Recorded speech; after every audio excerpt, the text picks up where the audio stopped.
Hello. Today I will do experiment related to the working of eye through a demonstration of a bird in a cage. Let's start our experiment.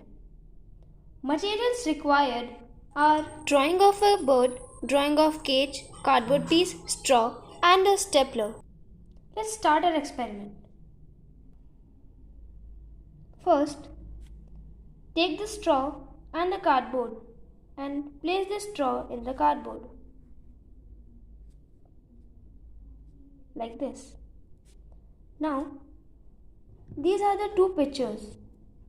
In the first picture, I have drawn a bird, and in the second picture I have drawn a cage.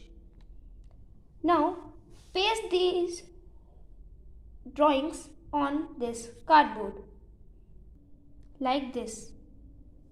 Now what we have to do, that take this in our palm and rotate it fast like this. Can you see the bird is in the cage? It is because the impression of an image does not vanish immediately from the retina, that is our screen in our eye. It persists there for about 1/16th of a second.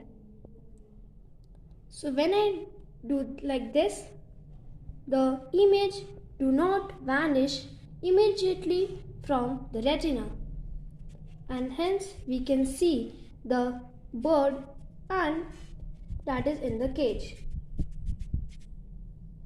Thank you.